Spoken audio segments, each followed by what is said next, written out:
Dean Mercer was bent at the waist near the edge of the water hazard on hole 7, fishing a scuffed ball from the shallow mud with the practiced patience of a man who had done this 1,000 times before, when the convoy of black SUVs rolled up the main drive and disgorged its cargo of silk ties, polished loafers, and the specific kind of confidence that only old money or fresh arrogance can produce. Tyler Knox stepped out first, adjusted his cufflinks, and spotted the man with the wire ball retriever basket. He smiled the way people smile when they think they have already won. "Guess someone has to chase rich men's mistakes," Tyler said, loudly enough that his companions would hear, and a few of them obliged him with laughter. Claire Vaughn followed, glancing at Dean's grass-stained uniform with the flat disinterest of someone inspecting furniture she had no intention of buying, and said to no one in particular, "Keep the staff away from the investors." Dean said nothing. He pulled the last ball from the water, wiped the mud off with a worn cloth, and set it in the basket. But 3 minutes later, inside the Willow Creek Clubhouse, Claire Vaughn looked up at a framed photograph on the wall, and her face went completely still. Why did a single photograph inside that clubhouse make every person in the room stop laughing at the man picking up golf balls? Willow Creek Golf Club had been sitting in the green hills of Northern Virginia for over 60 years, and it wore its age the way certain things do, not with apology but with authority. The clubhouse was built from wide-cut oak and fieldstone, its wraparound porch overlooking a fairway that curved like a slow river between rows of white pines. The front 9 followed the natural ridgeline of the land. The back 9 dipped toward a wide artificial lake that caught the afternoon light like hammered copper. The membership list read like a directory of regional power, corporate attorneys, biotech executives, private equity partners, the occasional sitting senator who preferred discretion over visibility. Willow Creek was not the kind of place that advertised. It did not need to. It simply existed, and the right people found it. Dean Mercer arrived at 6:45 every morning, 6 days a week, in a white pickup truck that had more miles on it than most members had free time. He kept a worn thermos of black coffee in the cup holder and a laminated maintenance checklist on the passenger seat, though after 4 years he hardly needed it. His mornings followed a rhythm that was less like a job and more like a private ritual. Walking the fairways at first light, checking the bunker sand for overnight settling, inspecting the drainage channels along the par 3 fifth, testing the irrigation heads along the back 9 before the dew burned off. He did the work with a quietness that the other groundskeeping staff had come to recognize as something different from indifference. Dean moved through Willow Creek as though he was listening to it, as though the land was telling him things he had paid careful attention to for a long time. The morning the investors arrived, Dean was finishing his second pass along hole 7. At the base of the old white oak near the tee box, he stopped. The morning light came through the upper branches at a low angle, striping the grass in gold and shadow.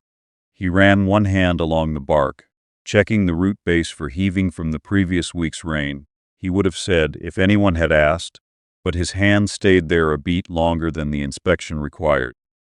There had been a day 15 years earlier when he and Paige had stood at this exact tree with graph paper and a compass, arguing cheerfully about the angle of the tee box and whether the rock shelf would interrupt the sightline.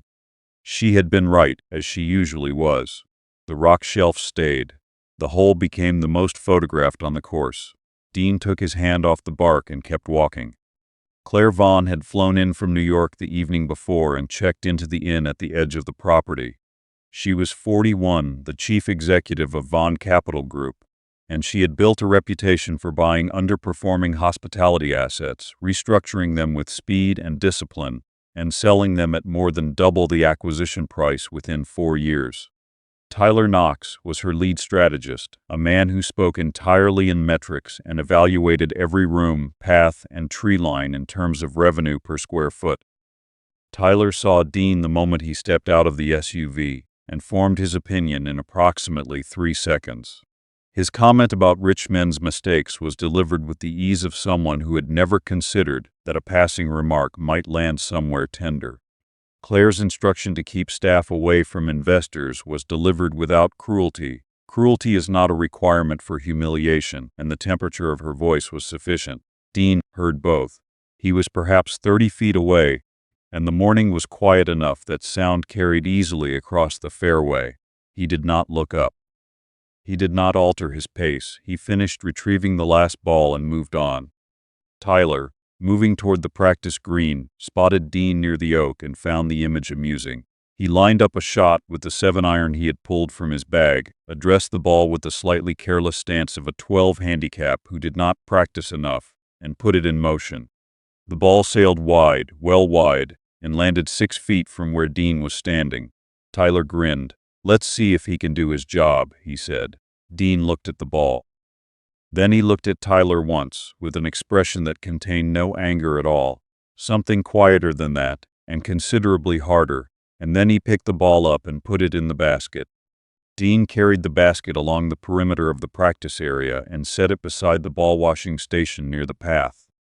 Tyler had followed the group to the first tee box, still carrying the 7-iron, still wearing the easy expression of a man who had just performed to applause. He glanced over at Dean and, finding that Dean had not yet made himself invisible enough, decided to continue. "You ever actually played golf?" Tyler called across the short distance, "or just picked up after people who can?" It was the kind of question designed to have no good answer. Either the man admitted subordination or he overstepped, and either way Tyler would be entertained. Dean considered it for a moment. He set the basket down and looked at Tyler Knox with the patient, measuring expression of someone who has spent considerable time around golf courses and considerably less time around performance. "Enough to know you're gripping too tight," he said, and then he went back to work. There was a beat of silence, and then 2 of the junior associates made the mistake of smiling. Tyler's expression shifted just slightly, not enough for most people to notice, but enough for Claire Vaughn, who was standing 8 feet to his left and who noticed most things, to register it. Tyler addressed his next drive with something closer to concentration than before. He adjusted his grip, not in the direction Dean had suggested, and hit it. The ball went left, curved further left, and settled in the rough with a trajectory that suggested the correction had been applied to the wrong variable. One of the associates looked away. Claire looked at Dean. He was already moving toward the maintenance shed, carrying the basket, and had not watched the shot. The observation had taken root anyway. The man with the grass stains had given a technically accurate assessment of a golfer's swing flaw in approximately 10 words, delivered without mockery or edge, with nothing more than the calm precision of someone who simply knew what he was talking about. Naomi Pierce had watched the entire exchange from the clubhouse porch. Naomi was Willow Creek's general manager, 53 years old, impeccably organized, with a memory for the club's history that was encyclopedic and largely unappreciated by people who had not been around long enough to need it. She watched Tyler Knox line up another drive, watched Dean disappear around the corner of the maintenance building, and felt the specific, tired patience of someone who has witnessed a certain kind of ignorance many times, and has learned to wait for it to correct itself. Brooke Ellison, who managed the groundskeeping schedules and reported to Naomi, caught up with Dean at the equipment bay and told him, with visible discomfort, that the club manager had asked the outdoor staff to remain unobtrusive while the investment group was on the property. Dean nodded and pulled a fresh work glove over his right hand and checked the battery gauge on the electric trimmer. "Sure," he said.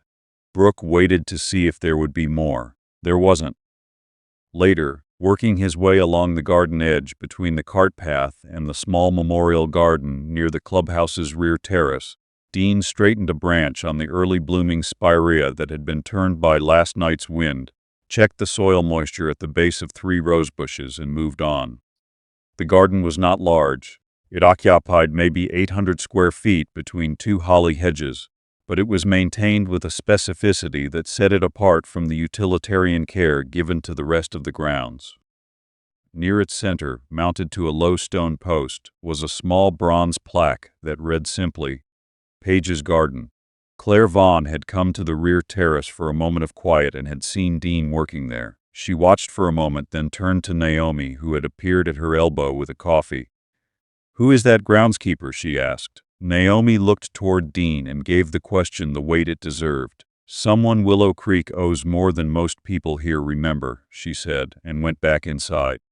The afternoon session began in the main room of the Willow Creek Clubhouse, where the ceiling was 12 feet of exposed beam, and the walls held 40 years of the club's visual history in photographs that ran from the entrance corridor around the perimeter of the lounge. There were founding day images from 1964, early tournament records, formal portraits of club presidents in chronological order, aerial shots of the course taken at various points in its history. The members who spent time in this room knew the wall the way they knew the furniture, present, familiar, not particularly examined. Tyler Knox had walked through the corridor without looking up.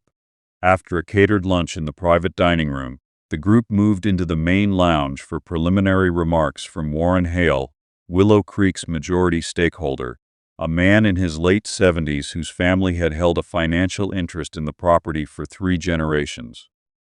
Warren welcomed the group with a few words, and then sat down at the end of the long table with the patience of someone who had heard many proposals and approved very few of them. Tyler launched into his presentation. It was Claire who moved, a few minutes in, to look more carefully at the wall behind her. She had felt the weight of a particular photograph in her peripheral vision throughout the meal, something large, formally framed, positioned at the room's focal point, with the clear intention of being seen. She turned and looked at it fully for the first time. The photograph was roughly 3 feet wide, printed in high resolution and mounted in a dark oak frame that matched the room's trim. It showed 3 people standing at the center of what was clearly Willow Creek's main fairway, in a version of the course that was recognizably the same as today's but newer, freshly made. On the left stood a younger Warren Hale. On the right stood a woman Claire did not recognize, dark-haired, laughing at something just off camera, holding a rolled set of architectural drawings. And at the center, in a well-fitted suit, stood a man she recognized immediately and with an almost physical jolt of disorientation, Dean Mercer. He was younger by 15 years in the photograph, his hair darker, without the weathered quality that outdoor work had given him. But there was no question it was him, the set of the jaw, the deliberate stillness of his hands, the focused engagement of someone to whom the room deferred.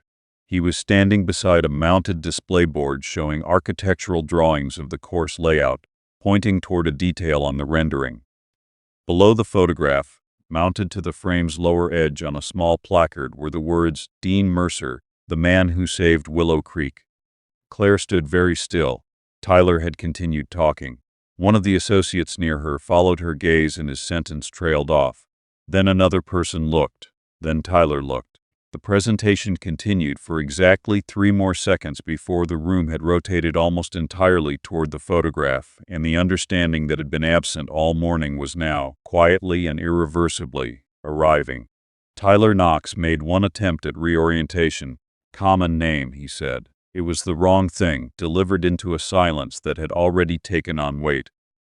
Naomi Pierce, who had come into the room 2 minutes before the photograph became the center of attention, because she had been waiting for this moment with the patience of someone who had been waiting a long time, spoke from the doorway. "No," she said simply.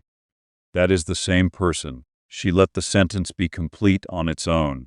Tyler looked at the photograph and then at the doorway where Dean Mercer was standing in his Willow Creek groundskeeper uniform with grass still on his boots, having been asked to come inside to answer a question about the east drainage system. The silence in the main lounge was the particular kind that fills a room, not because nothing is happening, but because everyone present is absorbing something simultaneously and no one has yet decided how to respond. A bartender behind the service counter shifted a glass, and the soft clink of ice was the only sound for 4 full seconds. Then Warren Hale walked in through the far door, moving with the measured pace of a man who had timed his entrance.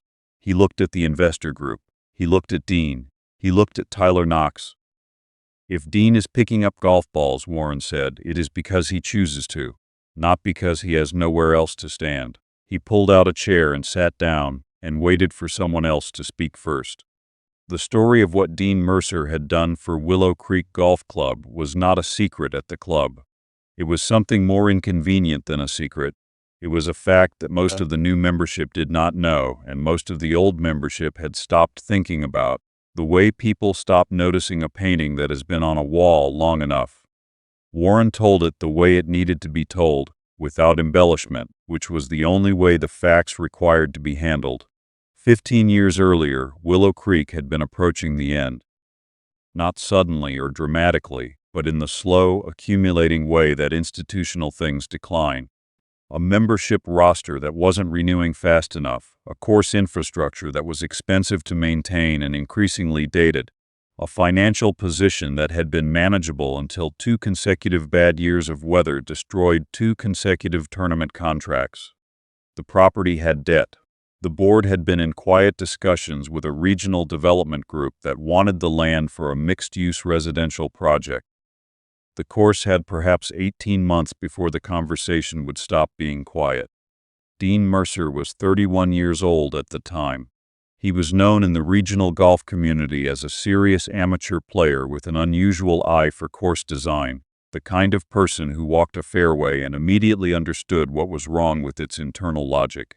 He had no formal architecture degree. He had a bachelor's in civil engineering, a years-long private obsession with the work of course designers he admired, and a habit of sketching redesign concepts for every course he had ever played. He had come to Willow Creek as a modest member on an employer subsidy and had fallen into conversation with Warren Hale in the Clubhouse bar one slow Tuesday evening. Over 2 drinks, he identified 6 specific drainage and layout problems that were costing the course both maintenance money and playability. Warren had listened. Then he had asked Dean to come back with something on paper. Paige Holloway, who would take his name the following spring, was a landscape architect with a small Charlottesville firm that specialized in environmental site design. She joined the project 6 weeks after Dean's first board presentation, bringing a rigorous understanding of native plant systems and stormwater management that transformed Dean's structural instincts into a comprehensive plan. Together they redesigned Willow Creek from the fairway substructure upward, correcting the drainage that had flooded 3 holes every spring, reshaping bunker placement on the back 9 to restore strategic challenge, extending the par 5 16th to its natural intended length, and creating what would become hole 7, the par 3 over the water to the rock shelf green, with the white oak preserved at the tee box as both landmark and design anchor. The renovation took 14 months. Membership stabilized within the first season of the new layout and grew by 31% over the following 3 years. A regional golf publication called Hole 7 the best short hole in the Mid-Atlantic. The development group withdrew. The club refinanced and returned to solvency. Dean had negotiated his compensation in a single meeting with the board, and the sum had been, by any reasonable standard, far less than the work had been worth. His conditions were 2, that the old white oak on hole 7 would never be removed for any design or commercial reason, and that if Paige was ever gone before him, a garden on the property would carry her name. The board had agreed to both, without hesitation. Paige was diagnosed in the 3rd year after the renovation was complete. She died 14 months later. She was 38 years old. After she was gone, Dean had stepped back from everything connected to the golf design world. The consulting inquiries, the informal offers, the introductions that Warren and others had tried to make on his behalf. He did not disappear from the course. He came back to it differently. He took the groundskeeper position not out of necessity. He had other options, but because the course was the place where Paige's work still lived, and being close to it was a form of continuing a conversation that death had interrupted but had not, in his understanding, ended. Warren finished and let it settle. Some people inherit land, he said finally. Dean gave this place a soul. Across the table, Claire Vaughn was quiet in a way that was different from her earlier quietness. She had been quiet before because she was gathering information. She was quiet now because she was revising something, and the revision was not comfortable, but she was doing it anyway. Vaughn Capital's acquisition proposal for Willow Creek had been drafted over 8 weeks of market analysis and was, by the metrics of hospitality investment, a reasonable document. The core strategy was conversion. The existing golf operation would be preserved in a reduced form, 12 holes instead of 18, while the reclaimed land would be developed into a boutique resort property with villa units, an expanded restaurant open to the public, a spa facility, and a commercial event space capable of hosting corporate retreats. The projected return at 5 years was 22%. Tyler Knox had been the principal architect of the financial model, and he had approached the land allocation decisions with the pure instrumental logic of someone who did not play golf and did not particularly understand why other people did. Hole 7 had appeared on the removal list for a straightforward reason. The peninsula of land it occupied between the lake and the rock outcropping was exactly the square footage required for the spa building and 2 of the villa units. The garden near the rear terrace would be absorbed into the expanded restaurant's outdoor dining area. Tyler had flagged both on his plans with no more hesitation than he would have applied to any other underutilized real estate. Dean had heard the outline of the proposal through the channel that information travels on a golf course, through Naomi, who had heard it from Warren, who had gone looking for her the moment the preliminary investor briefing was over. Dean had listened without speaking. He was in the equipment bay replacing a worn drive belt on the fairway mower, and he continued working while Naomi talked because the work required doing and because stillness would not have served him in that moment. When she finished, he put down the wrench and said nothing for a long time. Then he picked the wrench back up. The confrontation, though it was not exactly that, because only one party treated it as combat, happened later that afternoon on the practice green. Tyler was lining up chip shots when Dean came around the corner carrying a bunker rake, and Tyler said, without looking up, that the old layout was nostalgia-driven design that the market had passed, that the spa concept alone would outperform the back nine's current revenue contribution by a factor of 3. He said it the way a person says something they have already decided is true, to no one in particular, which is perhaps why he was startled when Dean answered. "You can build rooms anywhere," Dean said. He said it without stopping raking, without raising his voice. "You can't rebuild memory once you bulldoze it." Tyler looked up. He had the expression of someone who had been interrupted during a monologue by a stagehand. Dean continued working. "A good golf course doesn't just sell tee times," he said. "It sells the feeling of a place that makes people want to come back. Once you take that feeling apart, you don't get it from a villa rate." Tyler looked at Dean in his grass-stained uniform and said, with the precision he meant as a dismissal, "And that's why you pick up balls while we buy properties." Dean said nothing further. He finished the bunker, shouldered the rake, and walked back along the path behind the 7th green. He paused there a moment, one hand against the trunk of the white oak, while the late afternoon light hit the lake surface and threw a shimmer up into the tree's lower branches. Then he went back to work. Claire had overheard most of the exchange from the terrace above. She had come out to review the site on her own, without Tyler's running commentary, because she had learned long ago that the version of a place Tyler described and the place itself were frequently different experiences. She stood at the railing looking at hole 7, the way the green sat in its natural frame, tree that anchored the composition, the light on the water, and then at her acquisition documents, and then back at the hole. She did not make any notes. Warren found her there 20 minutes later. He stood beside her without speaking and then said, "The members who have been here 30 years, they mostly come for that hole, not just to play it. Sometimes just to look at it." He paused. "If you change what makes a place what it is, you still have the land, but you don't have the place anymore, and you cannot buy back the thing you dissolved." Claire folded the document under her arm and said she had seen enough for today. By the following morning, word had reached the broader community of Willow Creek's longtime members and former regulars that the old course layout was facing a redesign. The responses came quickly and in volume, and none of them were favorable. Tyler Knox worked fast when he believed momentum was on his side, and he had spent the days following the initial site visit building toward a formal investor presentation under the assumption that the acquisition was largely settled. He had prepared a comprehensive redevelopment package, site maps, revenue projections, contractor bids, renderings of the villa units and spa facility, and circulated it to the group ahead of the meeting scheduled for end of week. The package was thorough and built on data that was, for the most part, accurate. The part that was not was smaller and more deliberate. Naomi Pierce discovered it on a Wednesday afternoon while cross-referencing the historical value assessment in Tyler's package against the club's official records. The section labeled Historical and Legacy Assets had been drawn from a third-party hospitality consulting report that Tyler had commissioned 6 weeks earlier. Naomi had read the original. She remembered the section on Willow Creek's design history because it had named Dean and Page, and cited the post-renovation membership growth as a case study in designer-led course recovery. In Tyler's version of the document, the names were absent.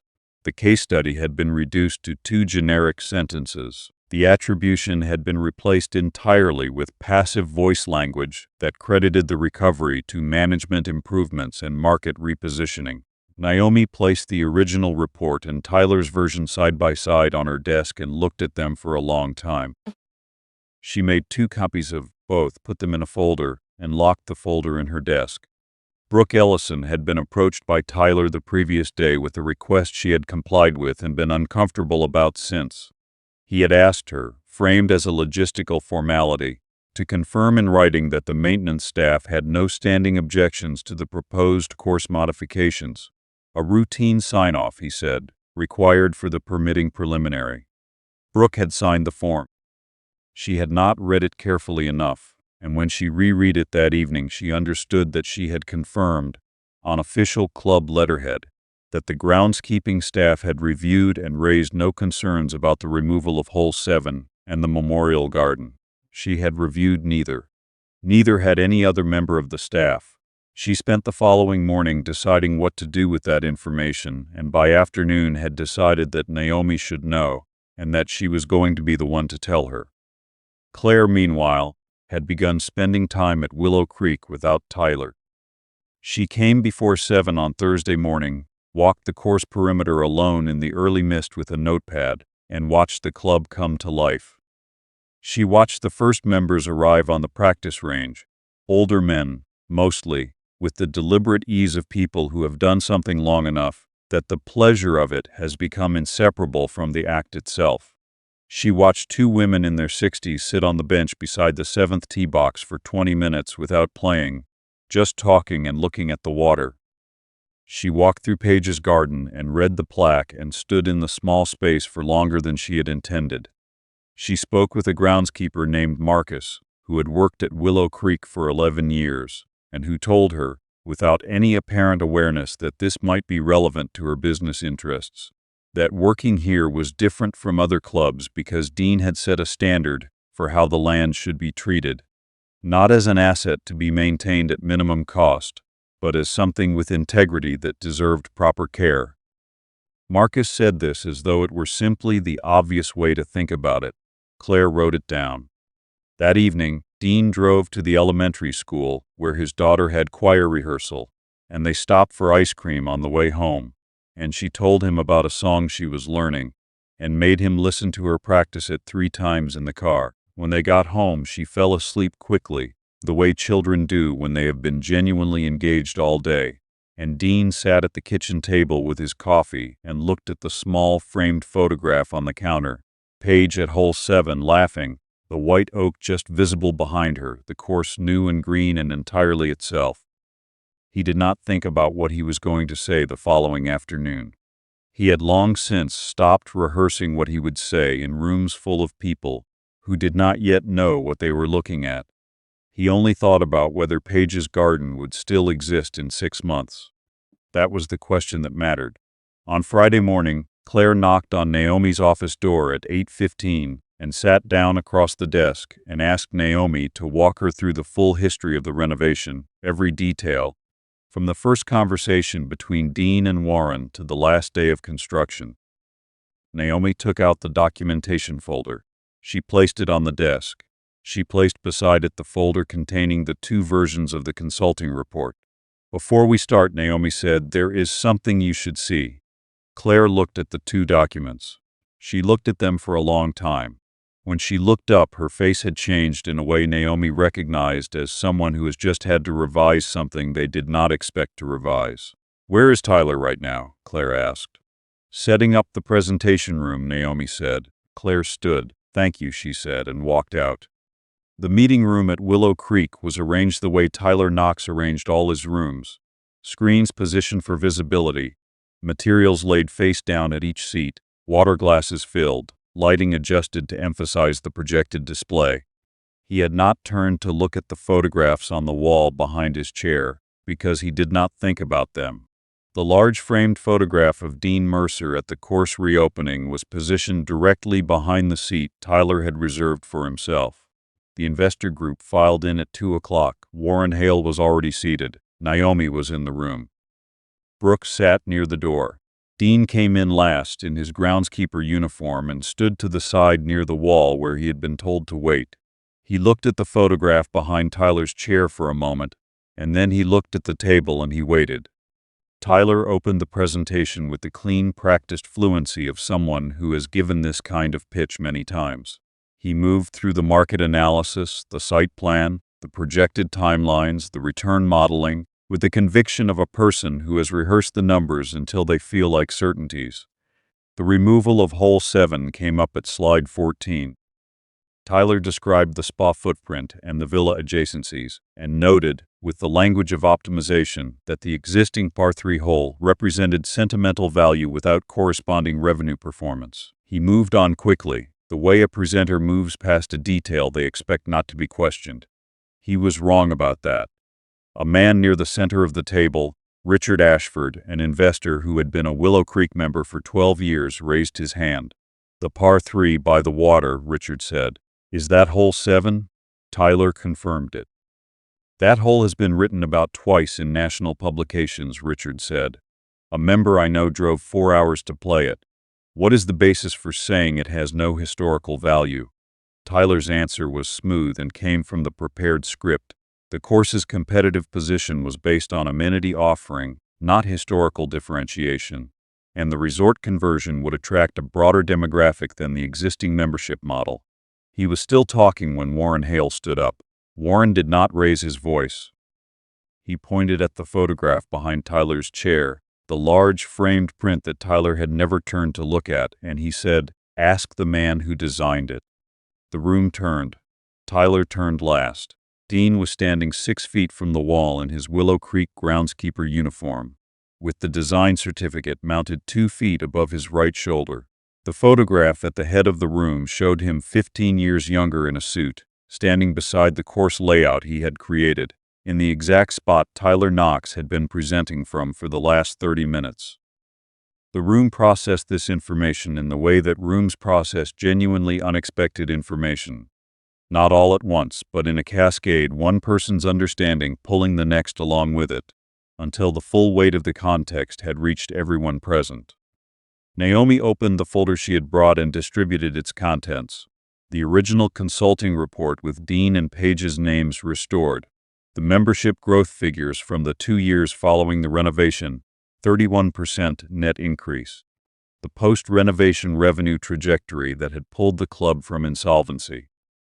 A preliminary assessment from a golf course preservation organization that had, 6 months earlier, nominated the Willow Creek layout for regional heritage recognition on the basis of its design integrity, and the 2 versions of the report, the original and the version that had appeared in Tyler's package, placed side by side without editorial comment, because none was required. Tyler's expression underwent a sequence of changes that covered denial, recalibration, and the particular discomfort of someone who has been conducting a performance and has just discovered that the audience is dicks. He began a sentence about editorial compression in summary documents. Claire Vaughn looked at him from the far end of the table and the sentence ended. Claire stood. She addressed the investor group directly, with the clear-voiced economy of someone who has made decisions before and understands that precision is the only courtesy owed a room when you are changing direction. She said the Phase 2 development plan, as presented, was suspended pending full review.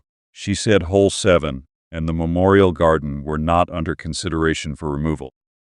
She said the historical documentation discrepancy in the circulated report required investigation before any further financial commitments were made, and that Tyler Knox's role in the project was under review effective immediately.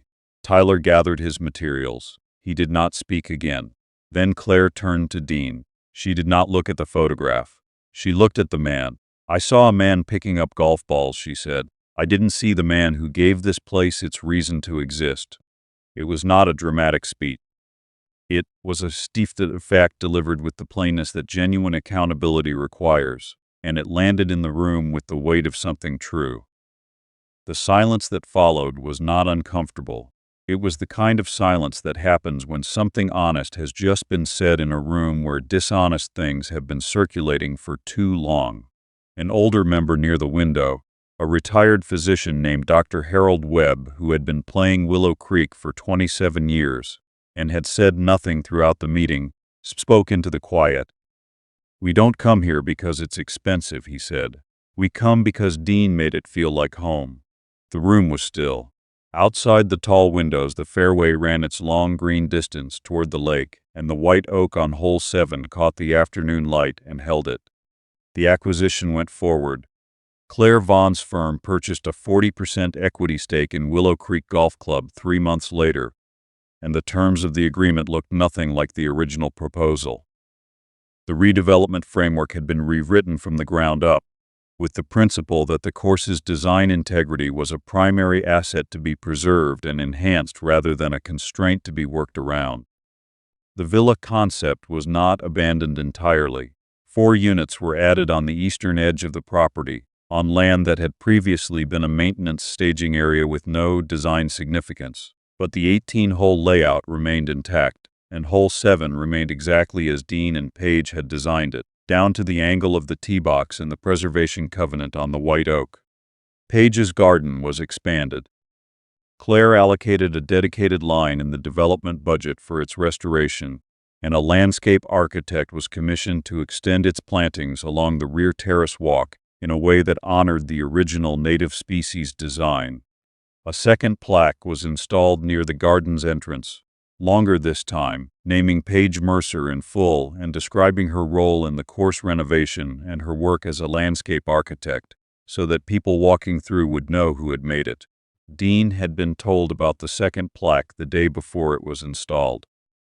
He thanked Naomi and went back to work. Tyler Knox was removed from the project. The document discrepancy was handled through the investor group's internal processes, and his departure from Vaughn Capital's development team was announced in the usual language of professional restructuring. Claire did not belabor it. She was not in the business of extended institutional drama. She was in the business of fixing what was wrong and moving forward, and what had been wrong was now fixed. Brooke Ellison came to find Dean the morning after the clubhouse meeting. She found him on the practice green, aerating a soft spot in the turf near the far edge, and stood at the path's edge for a moment before she spoke. She apologized, straightforwardly, without excessive qualification, for signing a document she had not read carefully enough, and for the weeks during which she had been more concerned about her own position than about what was right. Dean listened and nodded. He said he understood, and that she had come to Naomi when it mattered, and that it had mattered. Brooke went back to work. Dean went back to work. Warren Hale held a small ceremony one Saturday morning before the club opened for regular play, at which he unveiled the new addition to the photograph wall in the main lounge. Below the original framed photograph of Dean at the course reopening, mounted on a piece of polished Virginia black walnut, was a second plaque. It read, "Some men don't need titles to belong." Several longtime members were present. Dean came in his regular work clothes and stood at the back of the small group and accepted a glass of orange juice from Naomi, and did not make a speech and did not look like a man waiting to be recognized. He looked like a man who had done the thing and was at peace with having done it. He was offered the title of Director of Course Legacy and Design, with a formal role in any future development decisions affecting the course's layout or heritage elements. He accepted it on the condition that it did not prevent him from maintaining an active presence on the grounds. Claire had agreed immediately and without condition. Naomi later published a short piece in the club's member journal under the heading, "The Ball Picker Who Built Willow Creek." The title was her idea. Dean read it once and did not bring it up again. On a morning in early October, with light mist sitting on the fairway and the first colors showing in the white oak's upper branches, Dean walked the back nine before the first groups arrived. He found a ball near the base of the rock shelf on hole 7. A good ball, barely used, probably lost by a frustrated player the previous afternoon. He picked it up, turned it in his hand once, and put it in his pocket. Claire came around the cart path corner carrying 2 cups of coffee, the steam rising thin in the cool air. She held one out to him. He took it. They stood together for a moment in the early quiet of the course, looking at the green and the water and the tree that stood there longer than either of them had been alive. "Still picking up after rich men's mistakes?" Claire asked. Dean looked out at the hole, at the light on the lake, the rock shelf holding the green just above the waterline, the oak reaching over all of it, and the faint expression that crossed his face was not quite a smile but was close enough. "Somebody has to keep the course playable," he said. The mist thinned and the fairway slowly brightened around them, and Willow Creek was quiet and whole, and the man who had once saved it went on tending to it the only way he had ever known how, carefully, and without needing anyone to watch.